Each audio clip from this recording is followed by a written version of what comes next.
ter uma reação, ter uma sanção ao Supremo por parte de uma nação estrangeira me causa vergonha. E não me causa vergonha pela conduta dos ministros do Supremo, porque a conduta dos ministros do Supremo não me causa vergonha. Aqueles que abusam do seu poder no Supremo me causam indignação. O que me causa vergonha é nós, enquanto nação, não termos um parlamento, nós não termos um Senado que responsabilize ministros do Supremo pelos seus abusos. E da gente precisar, como se fosse um pedinte, como se fosse um mendigo institucional, pedir para que haja uma reação dos Estados Unidos, porque nós não temos nenhuma população mobilizada a ponto de tornar inevitável que a classe política tome uma atitude em relação ao abuso do Supremo Tribunal Federal, e muito menos um Senado que tenha bolas para tomar atitudes, né, de responsabilizar quem comete crime de responsabilidade no Supremo Tribunal Federal, quem abusa dos seus poderes, quem persegue opositores críticos do Supremo Tribunal Federal, que aliás eu me lembro de uma discussão muito emblemática, né, entre o ministro André Mendonça e o ministro Flávio Dino, do ministro André Mendonça falando, olha, se um cidadão não puder chamar um político de ladrão, acabou, né, democracia não existe, né, porque... Ainda assim o ladrão é uma opinião sobre a pessoa, não é um fato específico. Ministro André, pra mim é uma ofensa grave, eu não admito que ninguém me chame de ladrão. Eu vou formar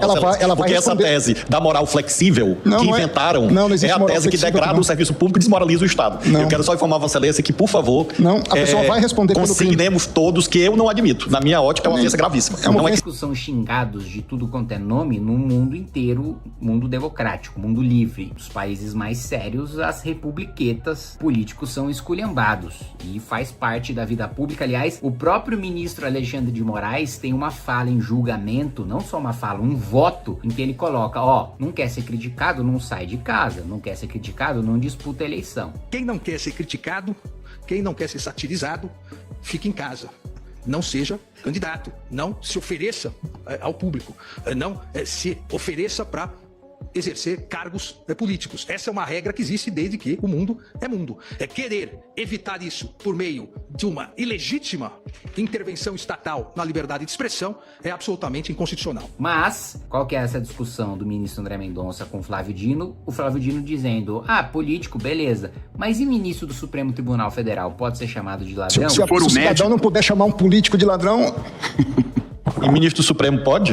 Olha só a visão dele, né? O político, tudo bem, o político que, assim, com todos os defeitos de políticos, né? E com todas as críticas que eu faço à esculhambação, que é a classe política brasileira, os políticos são representantes da população e eles devem ser respeitados na medida da dignidade do seu cargo. Eles devem ser respeitados não pela pessoa que eles são, não por serem políticos, não pelo CPF deles. O cargo deles deve ser respeitado. Não é o político, pessoa física, que tem que ser respeitado. A instituição que ele representa, a população que ele representa tem que ser respeitada. O meu eleitor tem que ser respeitado. Não sou eu que tenho que ser respeitado. O meu eleitor tem que ser respeitado. Aí, não. Ele coloca que o ministro do Supremo tem que estar acima disso. Que o ministro do Supremo, que com toda a sua relevância e com toda a sua importância institucional, por mais que muitos desrespeitem o próprio cargo e desrespeitem a própria instituição, também deva ser respeitado, mas não está acima de nenhuma maneira de um parlamentar, de um presidente da república, de um governador, de um prefeito, de alguém que foi eleito para representar a população.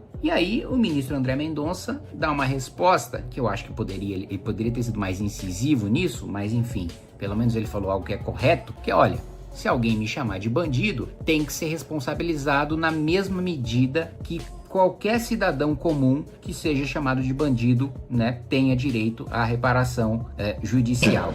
Eu não sou distinto dos demais. Tá.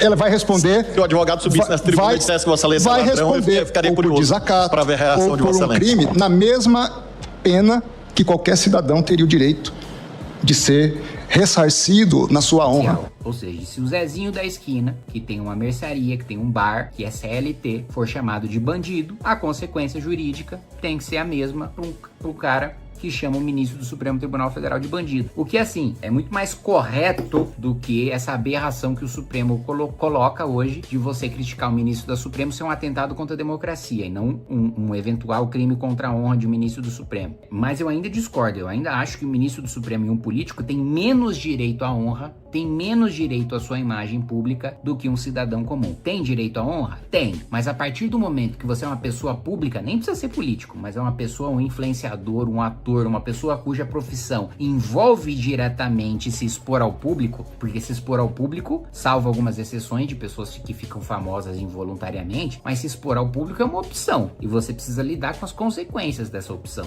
Portanto, né, o seu direito à honra, e eu tenho inclusive uma legislação em relação a isso, para você ter liberdade de você criticar, inclusive com críticas injustas, né, autoridades públicas, porque faz parte do debate, tem uma legislação nesse sentido. Claro que assim, com esse congresso nunca vai passar, nunca vai pra frente, mas é importante também eu trabalhar naquilo que eu acredito e não só trabalhar naquilo que é possível ser aprovado. Então, é isso, meus amigos. Parece que finalmente vai sim haver uma sanção concreta em relação a alguns ministros do Supremo Tribunal Federal. Vamos ver qual que vai ser a reação da Suprema Corte com esse cenário e qual é que vai ser o atrito com os bancos quando isso acontecer. Aqui, ó, inscreva-se. Se não bater essa meta de inscritos, eu vou ter que renunciar ao mandato, que eu assinei um contrato aqui, então eu preciso que vocês se inscrevam e a gente bata a meta de inscritos, tá bom? Mas tudo bem também, se vocês quiserem que eu renuncie, depois dá uma olhada lá quem é meu suplente. Um abraço.